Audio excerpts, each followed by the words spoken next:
MPSCच्या सर्व उमेदवारांचं स्वागत आहे. आज आपण कलम 1 ते 395 या सर्व महत्त्वाच्या कलमांची एक मॅरेथॉन उजळणी करणार आहोत. चला थेट भाग 1 ने सुरुवात करूया. भाग 1 संघराज्य आणि त्याचे राज्यक्षेत्र. कलम 1. भारत म्हणजेच इंडिया हा राज्यांचा संघ असेल. कलम 2. नवीन राज्य दाखल करून घेणे किंवा स्थापन करणे. आणि कलम 3. नवीन राज्यांची निर्मिती आणि विद्यमान राज्यांचे क्षेत्र, सीमा किंवा नावं बदलणे. आणि याच कलमाखाली महाराष्ट्राची निर्मिती झाली, बरोबर? अगदी बरोबर. हा एक महत्त्वाचा मुद्दा आहे. कलम 4. कलम 2 आणि 3 खालील कायदे ते घटनादुरुस्ती मानले जाणार नाहीत. ओके. आता भाग 2 नागरिकत्व. कलम 5. संविधानाच्या प्रारंभीचं नागरिकत्व म्हणजे जेव्हा संविधान लागू झालं तेव्हाचं. कलम 6. जे पाकिस्तानातून भारतात स्थलांतरित झाले त्या व्यक्तींचं नागरिकत्व. आणि कलम 7. जे आधी भारतातून पाकिस्तानात गेले त्या स्थलांतरित व्यक्तींबद्दल आहे हे. ठीक आहे. कलम 8. भारताबाहेर राहणाऱ्या पण भारतीय वंशाच्या व्यक्तींचं नागरिकत्व. कलम 9. जर परकीय देशाचं नागरिकत्व स्वीकारलं तर भारतीय नागरिकत्व आपोआप रद्द होणे. कलम 10. नागरिकत्वाचे हक्क चालू राहणे. आणि सगळ्यात महत्वाचं कलम 11. हो, हे संसदेला कायद्याद्वारे नागरिकत्वाचे नियमन करण्याचा पूर्ण अधिकार देतं. छान. आता सर्वात महत्वाचा भाग. भाग 3 मूलभूत हक्क. सुरुवात करूया कलम 12 पासून. राज्याची व्याख्या म्हणजे राज्य या शब्दात काय काय येतं हे स्पष्ट केलंय. आणि कलम 13. मूलभूत हक्कांशी विसंगत असलेले कायदे रद्दबादल ठरवणे. यालाच आपण न्यायालयीन पुनर्विलोकन म्हणतो. खूपच महत्वाचं. आता समानतेचा हक्क. कलम 14. कायद्यापुढे समानता. कलम 15. धर्म, वंश, जात, लिंग किंवा जन्मस्थान यावरून भेदभाव करण्यास मनाई. कलम 16.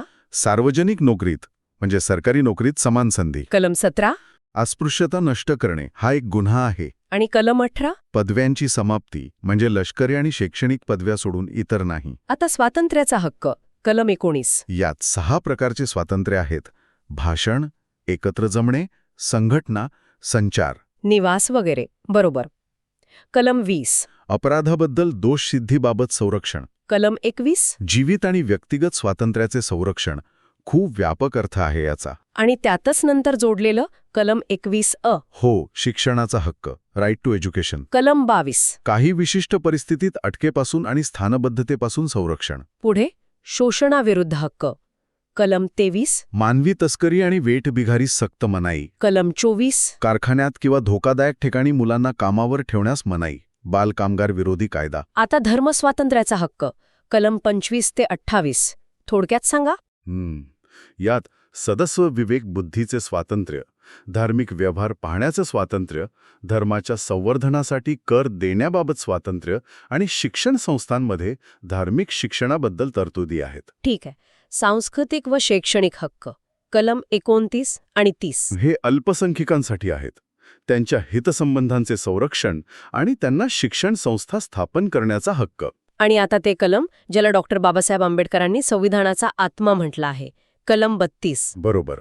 घटनात्मक उपाययोजनांचा हक्क म्हणजे मूलभूत हक्क बजावण्यासाठी थेट सर्वोच्च न्यायालयात जाण्याचा अधिकार. रेट्स हा परीक्षेसाठी अत्यंत महत्त्वाचा मुद्दा आहे. नक्कीच. आता भाग 4 मार्गदर्शक तत्वे. कलम 39. समान कामासाठी समान वेतन आणि उपजीविकेची पुरेशी साधने. कलम 39 सर्वांसाठी समान न्याय आणि मोफत कायदेशीर मदत. कलम 40. हा तर MPSCचा आवडता प्रश्न आहे. ग्रामपंचायतींचे संघटन. अच्छा, हे लक्षात ठेवायला हवा. कलम 44. समान नागरी कायदा, युनिफॉर्म सिव्हिल कोड. कलम 45. 6 वर्षांखालील बालकांचे संगोपन आणि त्यांच्या शिक्षणाची तरतूद. कलम 50. न्यायदान हे कार्यकारी मंडळापासून वेगळे ठेवणे, separation of judiciary from executive. आणि कलम 51. आंतरराष्ट्रीय शांतता आणि सुरक्षेचे संवर्धन. आता भाग 4 कलम 51 मूलभूत कर्तव्य. उत्तम. आता वळूया भाग 5 कडे. केंद्र सरकार. कलम 52. भारताचा राष्ट्रपती. कलम 54. राष्ट्रपतींची निवडणूक. कलम 61. राष्ट्रपतींवरील महाभियोग प्रक्रिया, इम्पीचमेंट. कलम 63. भारताचा उपराष्ट्रपती. कलम 72. राष्ट्रपतींचा क्षमादानाचा अधिकार, पार्डन पॉवर. कलम 74 आणि 75. राष्ट्रपतींना सल्ला देण्यासाठी मंत्रिमंडळ आणि पंतप्रधानांची नियुक्ती. कलम 76. भारताचा महान्यायवादी, म्हणजेच अटॉर्नी जनरल ऑफ इंडिया. संसद म्हणजे आपल्या लोकशाहीचं हृदयच आहे. बरोबर. इथेच तर देशाचं भवितव्य ठरवणारे कायदे बनतात. त्यामुळे याची रचना समजून घेणं खूप महत्वाचं आहे. बरोबर. मग सुरुवातच करूया त्या 3 कलमांपासून जे संसदेचा पाया आहेत. मला वाटतं 79, 80 आणि 81. अगदी बरोबर. हा क्रम लक्षात ठेवायलाही खूप सोपा आहे. कलम 79 सांगतं की भारतासाठी एक संसद असेल. जी राष्ट्रपती आणि 2 सभागृहांनी मिळून बनेल. हो. मग येतं कलम 80 जे आहे राज्यसभेबद्दल म्हणजे वरिष्ठ सभागृह, आणि कलम 81 आहे लोकसभेसाठी. लोकांचं थेट प्रतिनिधित्व करणारं सभागृह. करेक्ट. राष्ट्रपती, राज्यसभा आणि लोकसभा या तिघांशिवाय संसदेची कल्पनाच पूर्ण होत नाही. ठीक आहे, म्हणजे रचना समजली. पण संसदेचं कामकाज चालतं कसं? म्हणजे अधिवेशनं बोलावणं किंवा काही वेळा लोकसभा बरखास्त करणं, हे अधिकार कोणाकडे असतात? त्यासाठी कलम 85 महत्वाचा आहे. हे सगळे अधिकार राष्ट्रपतींना दिलेले आहेत. अच्छा. तेच अधिवेशन बोलावतात, सत्राची समाप्ती करतात आणि पंतप्रधानांच्या सल्ल्यानुसार लोकसभा विसर्जित पण करू शकतात. आणि या दोन्ही सभागृहांना चालवण्यासाठी अध्यक्ष आणि सभापती असतात. त्यांची निवड. हो. तर त्यासाठी कलम 93 नुसार लोकसभेचे सदस्य आपल्यातूनच एकाची अध्यक्ष म्हणून निवड करतात. आणि उपाध्यक्षही. हो. आणि कलम 89 नुसार भारताचे उपराष्ट्रपती हे राज्यसभेचे पदसिद्ध सभापती असतात. त्यामुळे राज्यसभेचे सदस्य फक्त उपसभापतींची निवड करतात. आता एका इंटरेस्टिंग गोष्टीकडे याव्या. आपण अनेकदा ऐकतो की सभागृहाचं कामकाज कोरम अभावी थांबलं. हा कोरम किंवा गणसंख्या म्हणजे नेमकं काय? खूप चांगला मुद्दा आहे. त्याची तरतूद आहे कलम 100 मध्ये. 100. ओके. हो. सोप्या भाषेत सांगायचं तर सभागृहाचं कामकाज सुरू होण्यासाठी काही किमान सदस्य हजर असावे लागतात. ही संख्या आहे एकूण सदस्य संख्येच्या 1 म्हणजे 110. म्हणजे लोकसभेत साधारणपणे 55 आणि राज्यसभेत 25 सदस्य. अगदी. तेवढे सदस्य हजर असल्याशिवाय कामकाज सुरूच होऊ शकत नाही. या नियमामुळे कामकाजाला एक गांभीर्य येतं. आता त्या कलमाकडे वळूया जे खूप शक्तिशाली आहे पण तितकंच दुर्मिळपणे वापरलं जातं. संयुक्त अधिवेशन. हो. Joint sitting. कलम 108. बरोबर. दोन्ही सभागृहांमध्ये एखाद्या विधेयकावरून वाद झाला की हे शस्त्र वापरलं जातं. तुम्ही शस्त्र हा शब्द अगदी योग्य वापरलात. कलम 108 नुसार राष्ट्रपतींना संयुक्त अधिवेशन बोलवण्याचा अधिकार आहे. पण यात एक मेख आहे. काय? हे एक प्रकारे लोकसभेला झुकतं माप देणारं शस्त्र आहे. कारण संयुक्त अधिवेशनात सदस्यांची संख्या एकत्र मोजतात आणि लोकसभेचं संख्याबळ राज्यसभेपेक्षा जवळजवळ दुप्पट आहे. अच्छा, म्हणजे विधेयक पास होणारच. शक्यता खूप वाढते. म्हणूनच हे आजपर्यंत फक्त 3-4 वेळाच बोलवण्यात आलं आहे. आणि पैशांशी संबंधित 2 महत्वाची कलमे, धनविधेयक आणि बजेट, याबद्दल नेहमीच थोडा गोंधळ असतो. हो. कलम 110 मध्ये धनविधेयक म्हणजे मनी बिल ची व्याख्या आहे. म्हणजे करांशी संबंधित किंवा सरकारच्या खर्चाशी संबंधित विधेयकं. बरोबर. आणि एखादं विधेयक धनविधेयक आहे की नाही हे ठरवण्याचा अंतिम अधिकार फक्त आणि फक्त लोकसभेच्या अध्यक्षांना असतो. राज्यसभेला यात फारसे अधिकार नसतात. आणि बजेट? ते आहे कलम 112. आपण त्याला बजेट म्हणतो, पण घटनेत त्याचा उल्लेख वार्षिक वित्तीय पत्रक असा आहे. हे सादर केल्याशिवाय सरकार 1 रुपयाही खर्च करू शकत नाही. पण मला एक प्रश्न पडतो. बर. समजा संसद अधिवेशनात नाहीये आणि देशावर एखादं मोठं संकट आलं, तातडीने कायद्याची गरज आहे, तेव्हा काय करायचं? नेमक्या याच परिस्थितीसाठी घटनेत कलम 123 नुसार वटहुकूम म्हणजे ऑर्डिनन्स काढण्याची सोय आहे. राष्ट्रपती काढतात तो? हो, मंत्रिमंडळाच्या सल्ल्याने. याला कायद्या इतकंच सामर्थ्य असतं, पण हा एक तात्पुरता उपाय आहे. म्हणजे? जेव्हा संसदेचं अधिवेशन सुरू होतं तेव्हा 6 आठवड्यांच्या आत या वटहुकुमाला मंजुरी मिळवावी लागते, नाहीतर तो आपोआप नद्द होतो. म्हणजे वटहुकूम काढण्याचा अधिकार हा एका अर्थाने संसदेला बगल देण्यासारखा नाही का? याचा गैरवापर होऊ शकतो? हां, खूप महत्वाचा घटनात्मक प्रश्न आहे. त्याचा गैरवापर टाळण्यासाठीच त्याला संसदेच्या मंजुरीची अट घातली आहे. पण अनेकदा सरकार महत्वाचे कायदे चर्चेविना आणण्यासाठी या मार्गाचा वापर करतं असा आरोप होतो. त्यामुळे या अधिकारावर नेहमीच वादविवाद होत राहतात. ठीक आहे, म्हणजे कायदे बनवण्याचं काम संसदेचं आहे. पण हे कायदे संविधानाच्या चौकटीत आहेत की नाही हे कोण ठरवणार? आणि इथेच देशाच्या न्यायव्यवस्थेची भूमिका सुरू होते. अगदी बरोबर. आणि या न्यायव्यवस्थेच्या शिखरावर आहे आपलं सर्वोच्च न्यायालय. कलम 124 नुसार त्याची स्थापना आणि रचना ठरवली जाते. न्यायाधीशांची नेमणूक, वय आणि ती सगळी किचकट प्रक्रिया. हो, ज्याला आपण महाभियोग म्हणतो, ती न्यायाधीशांना पदावरून दूर करण्याची प्रक्रिया, या सगळ्याची तरतूद याच कलमात आहे. म्हणजे काय नक्की? अभिलेख न्यायालय किंवा कोर्ट ऑफ रेकॉर्ड, ज्याचा उल्लेख कलम 129 मध्ये आहे, याचे 2 महत्वाचे अर्थ आहेत. पहिला, सोप्या भाषेत सांगायचं तर सर्वोच्च न्यायालयाचा प्रत्येक निर्णय हा एक कायदाच बनतो. देशातील इतर सर्व न्यायालयांना तो निर्णय पाळावाच लागतो. यालाच प्रेसिडेंट म्हणतात. आणि दुसरा अर्थ म्हणजे न्यायालयाचा अवमान केल्यास शिक्षा करण्याचा अधिकारही सर्वोच्च न्यायालयाला याच कलमातून मिळतो. कधीकधी राष्ट्रपतींसमोरही काही कायदेशीर पेचप्रसंग उभे राहतात, तेव्हा ते कोणाचा सल्ला घेतात? त्यासाठी कलम 143 मध्ये एक अनोखी तरतूद आहे. राष्ट्रपतींना जर एखादा कायदा किंवा सार्वजनिक महत्वाचा प्रश्न समजून घ्यायचा असेल तर ते सर्वोच्च न्यायालयाचं मत विचारू शकतात. अच्छा, याला सल्लागारी अधिकार क्षेत्र म्हणतात, बरोबर? हो, पण हा सल्ला राष्ट्रपतींवर बंधनकारक नसतो. आणि सरकारच्या खर्चावर लक्ष ठेवणारी एक महत्वाची संस्था म्हणजे CAG, नियंत्रक व महालेखा परीक्षक. हो, कलम 148 नुसार राष्ट्रपती त्यांची नेमणूक करतात. CAG हे सरकारचे ऑडिटर आहेत. देशाच्या आणि राज्यांच्या तिजोरीतून खर्च होणाऱ्या प्रत्येक पैशाचा हिशोब तपासतात. अगदी. ते एक प्रकारे जनतेच्या पैशाचे रखवालदार आहेत. त्यांचा अहवाल संसदेसमोर ठेवला जातो आणि त्यावर बरीच चर्चा होते. चला आता केंद्राकडून राज्यांकडे वळूया. MPSC परीक्षेसाठी 6वा भाग म्हणजे राज्य सरकार खूपच महत्वाचा मानला जातो. हो, कारण प्रशासनाचा बराचसा भाग राज्याच्या अखत्यारीत येतो. केंद्राप्रमाणेच राज्याची रचना आहे. कलम 153 नुसार प्रत्येक राज्यासाठी एक राज्यपाल असतील. राज्याचे घटनात्मक प्रमुख. हो, आणि कलम 161 नुसार त्यांना क्षमादानाचा अधिकार आहे, जो राष्ट्रपतींच्या अधिकारापेक्षा थोडा मर्यादित आहे. आणि राज्याचे खरे कार्यकारी प्रमुख म्हणजे मुख्यमंत्री आणि त्यांचं मंत्रिमंडळ. 61 नुसार राज्यपालांना मदत आणि सल्ला देण्यासाठी मुख्यमंत्र्यांच्या नेतृत्वाखाली एक मंत्रिमंडळ असेल.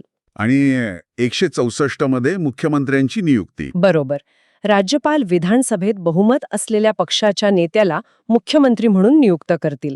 मुख्यमंत्र्यांची कर्तव्य कलम 167 मध्ये स्पष्ट केली आहेत. आता त्या कलमाकडे येऊया, जे महाराष्ट्राच्या राजकारणात नेहमीच चर्चेत असतं आणि MPSC साठी तर खूपच महत्वाचं आहे, विधान परिषद. तुम्ही बरोबर मुद्दा पकडलात. ते आहे कलम 169. 69. हो, या कलमानुसार एखाद्या राज्यात विधान परिषद म्हणजे वरिष्ठ सभागृह तयार करायची की नाही किंवा अस्तित्वात असलेली बरखास्त करायची याचा अधिकार संसदेला आहे. पण त्यासाठी आधी त्या राज्याच्या विधानसभेला विशेष बहुमताने तसा ठराव पास करावा लागतो ना. अगदी. तो ठराव महत्वाचा आहे. महाराष्ट्रात विधान परिषद असल्यामुळे आणि काही राज्यांमध्ये ती बनवण्याची किंवा रद्द करण्याची चर्चा सुरू असल्यामुळे हे कलम नेहमीच महत्वाचं ठरतं. राज्याच्या न्यायव्यवस्थेबद्दल काय? कलम 214 नुसार प्रत्येक राज्यासाठी एक उच्च न्यायालय असेल आणि इथे कलम 226 खूप महत्वाचा आहे. रिट्स बद्दलचं. हो, ज्याप्रमाणे कलम 32 नुसार सर्वोच्च न्यायालय मूलभूत हक्कांसाठी रिट्स काढू शकतं, त्याचप्रमाणे कलम 226 नुसार उच्च न्यायालयालाही तो अधिकार आहे. किंबहुना उच्च न्यायालयाचा हा अधिकार सर्वोच्च न्यायालयापेक्षाही व्यापक आहे. असं का? कारण ते इतर कायदेशीर हक्कांसाठीही रिट्स काढू शकतात. आता आपण प्रशासनाच्या तिसऱ्या आणि सर्वात महत्वाच्या स्तराकडे येऊया, स्थानिक स्वराज्य संस्था. हो, लोकशाहीचा खरा पाया. 73व्या आणि 74व्या घटना दुरुस्तीने याला घटनात्मक दर्जा दिला. कलम 243 ते 243 ओ पर्यंत पंचायती राजबद्दलच्या तरतुदी आहेत. यातलं कलम 243K महत्वाचं वाटतं. बरोबर. ते राज्य निवडणूक आयोगाच्या स्थापनेबद्दल आहे. राज्यातील स्थानिक निवडणुका घेण्याची जबाबदारी या आयोगाची असते. आणि सहकारी संस्था? महाराष्ट्रासाठी तर हा आत्मा आहे. अगदी. आणि म्हणूनच MPSC साठी हा भाग अत्यंत महत्वाचा आहे. कलम 243 ZH ते 243 ZT. 97व्या घटना दुरुस्तीने आलेला भाग. हो, तो पूर्णपणे सहकारी संस्थांशी संबंधित आहे. महाराष्ट्राची अर्थव्यवस्था आणि राजकारण सहकार चळवळीभोवती फिरतं, त्यामुळे यावर प्रश्न हमखास येतोच. आता एका मोठ्या विषयाकडे जाऊया, केंद्र आणि राज्यांमधले संबंध. ह्याच नात्यावर आपल्या संघ राज्याचा तोल अवलंबून आहे. बरोबर. याची सुरुवात होते कलम 246 पासून. या कलमात 7व्या परिशिष्टाचा उल्लेख आहे, जिथे अधिकारांची वाटणी 3 सूचींमध्ये केली आहे. याचं एक सोपं उदाहरण घेऊया. सांगा. समजा भारत एक मोठं कुटुंब आहे. इंटरेस्टिंग. तर केंद्र सूची म्हणजे असे निर्णय जे फक्त घरातील प्रमुख म्हणजे केंद्र सरकार घेऊ शकतात, जसे की देशाचं संरक्षण, चलन किंवा रेल्वे. आणि राज्यसूची. राज्यसूची म्हणजे प्रत्येक सदस्याला म्हणजे राज्याला आपल्यापुरते निर्णय घेण्याचं स्वातंत्र्य, जसे की पोलीस, शेती किंवा स्थानिक आरोग्य. आणि समवर्ती सूची म्हणजे दोघांनी मिळून घ्यायचे निर्णय. अगदी. जसे की शिक्षण किंवा जंगल यावर प्रमुख आणि सदस्य दोघेही मिळून निर्णय घेऊ शकतात. यातून अधिकारांची स्पष्ट विभागणी होते. पण कधी-कधी नद्यांच्या पाण्यावरून राज्यात मोठे वाद होतात. त्यासाठी काय व्यवस्था आहे? त्यासाठी कलम 262 आणि 263 आहेत. कलम 262 नुसार आंतरराज्य नद्यांच्या पाणी वाटपाच्या वादांवर निर्णय देण्यासाठी संसद कायद्याने लवाद म्हणजे ट्रिब्युनल स्थापन करू शकते. आणि 263? राज्यांमध्ये समन्वय साधण्यासाठी कलम 263 नुसार राष्ट्रपती आंतरराज्य परिषद स्थापन करू शकतात. आणि पैशांची वाटणी कशी होते? त्यासाठी वित्त आयोग असतो, बरोबर? हो, कलम 280. दर 5 वर्षांनी राष्ट्रपती एका वित्त आयोगाची स्थापना करतात. हा आयोग केंद्र सरकारला मिळालेल्या करांपैकी राज्यांना किती वाटा द्यायचा याची शिफारस करतो. राज्यांच्या आर्थिक विकासासाठी हा आयोग खूप महत्वाचा आहे. इथे एका हक्काचा उल्लेख करायला हवा, जो आधी मूलभूत हक्क होता पण आता नाही. मालमत्तेचा हक्क. हो, कलम 300 आधी हा मूलभूत हक्क होता, पण 44व्या घटना दुरुस्तीने तो बदलला. याचा सर्वसामान्यांवर काय परिणाम झाला? जेव्हा तो मूलभूत हक्क होता, तेव्हा सरकार तुमची मालमत्ता सहजासहजी घेऊ शकत नव्हतं. तुम्हाला थेट सर्वोच्च न्यायालयात दाद मागता येत होती. आता तो फक्त कायदेशीर हक्क झाल्यामुळे सरकार सार्वजनिक कामासाठी कायद्यानुसार तुमची मालमत्ता घेऊ शकतं. आणि आपल्याला त्यासाठी योग्य मोबदला मागावा लागतो. बरोबर. तुमच्या संरक्षणाची पातळी थोडी कमी झाली असं म्हणायला हरकत नाही. आता आपण त्या संस्थांकडे वळूया ज्या आपल्या लोकशाही आणि प्रशासनाला मजबूत करतात, म्हणजे निवडणुका घेण्यापासून ते अधिकारी निवडण्यापर्यंत. अगदी बरोबर. यांनाच घटनात्मक संस्था म्हणजे कॉन्स्टिट्यूशनल बॉडीज म्हणतात. यात सर्वात महत्त्वाचा आहे कलम 324 नुसार स्थापन झालेला निवडणूक आयोग, जो देशातल्या निवडणुका निष्पक्षपणे पार पाडतो. हो. त्यानंतर येते प्रशासकीय यंत्रणा, ज्यासाठी कलम 315 नुसार UPSC आणि MPSC सारखे आयोग आहेत, जे गुणवत्तेवर अधिकाऱ्यांची निवड करतात. आणि सामाजिक न्यायाच्या दृष्टीने आरक्षणाची तरतूद. कलम 330 नुसार लोकसभेत आणि कलम 332 नुसार राज्यांच्या विधानसभांमध्ये अनुसूचित जाती आणि जमातीसाठी जागा आरक्षित आहेत. आणि या आरक्षणाची अंमलबजावणी नीट होतीये की नाही हे पाहण्यासाठी त्यासाठी कलम 338 नुसार राष्ट्रीय अनुसूचित जाती आयोग आणि कलम 338(ब) नुसार राष्ट्रीय मागासवर्गीय आयोगाला घटनात्मक दर्जा देण्यात आला आहे. आता सर्वात गंभीर परिस्थितीसाठी असलेल्या तरतुदी आणीबाणी. हो, घटनेत 3 प्रकारच्या आणीबाणीची तरतूद आहे.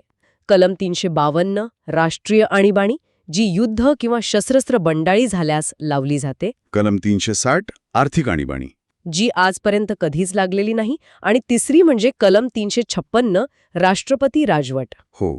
पण या कलम 356 बद्दल नेहमीच वाद होतो. अनेकदा केंद्र सरकार राजकीय फायद्यासाठी याचा गैरवापर करतं असा आरोप होतो. यात कितपत तथ्य आहे? हा एक अत्यंत संवेदनशील आणि वादग्रस्त मुद्दा आहे. जेव्हा एखाद्या राज्यात घटनात्मक यंत्रणा कोसळते, तेव्हाच हा पर्याय वापरायला हवा असं घटनाकारांना अपेक्षित होतं. पण तसं होत नाही. अनेकदा राजकीय अस्थिरता निर्माण करण्यासाठी किंवा विरोधी पक्षांची सरकारं पाडण्यासाठी याचा वापर झाल्याची उदाहरणं आहेत. सर्वोच्च न्यायालयाने SR बोम्मई खटल्यात यावर काही निर्बंध घातले, पण तरीही हा वाद अधूनमधून डोकं वर काढत असतो. आणि या संपूर्ण घटनेत बदल करण्याचा म्हणजे घटना दुरुस्तीचा अधिकार कोणाला आहे? तो अधिकार आहे कलम 368 नुसार संसदेला. हे कलम घटना दुरुस्तीची प्रक्रिया ठरवतं. पण केशवानाथ भारती खटल्यातला तो निर्णय. अगदी बरोबर. त्या खटल्यात सर्वोच्च न्यायालयाने स्पष्ट केलं आहे की संसद घटनादुरुस्ती करू शकते, पण घटनेच्या मूलभूत संरचनेला म्हणजे बेसिक स्ट्रक्चरला धक्का लावू शकत नाही. आणि आता शेवटचं, पण MPSC परीक्षेसाठी कदाचित सर्वात महत्त्वाचं कलम, महाराष्ट्राच्या संदर्भातलं. बरोबर. ते आहे कलम 371(2). 371(2). हो. या कलमानुसार महाराष्ट्राच्या राज्यपालांवर एक विशेष जबाबदारी टाकण्यात आली आहे. ती म्हणजे विदर्भ, मराठवाडा आणि उर्वरित महाराष्ट्रासाठी स्वतंत्र वैधानिक विकास मंडळांची स्थापना करणे. या नय्यळांचा उद्देश काय आहे? उद्देश आहे या प्रदेशांचा समतोल विकास साधणे. सोपं उदाहरण घेऊया. समजा सिंचनासाठी 100 कोटी रुपये निधी आला. तर तो फक्त एकाच भागात खर्च होऊ नये. बरोबर. तो फक्त पश्चिम महाराष्ट्रातच खर्च न होता मराठवाडा आणि विदर्भाच्या वाट्यालाही प्रमाणात यावा हे बघण्याची जबाबदारी राज्यपालांवर येते. या प्रदेशांना विकासात मागे पडू नये यासाठी ही एक अत्यंत महत्त्वाची घटनात्मक तरतूद आहे. म्हणूनच यावर प्रश्न येण्याची शक्यता नेहमीच जास्त असते. हमखास. अप्रतिम. तर अशा प्रकारे आपण भाग 1 आणि 2 मिळून कलम 1 पासून ते कलम 371 पर्यंतच्या परीक्षेसाठी अत्यावश्यक असलेल्या जवळजवळ सर्व महत्त्वाच्या कलमांचा आणि त्यामागच्या संकल्पनांचा आढावा घेतला आहे. ही फक्त उजळणी नाही तर त्यामागचा विचार समजून घेण्याचा प्रयत्न होता. नक्कीच.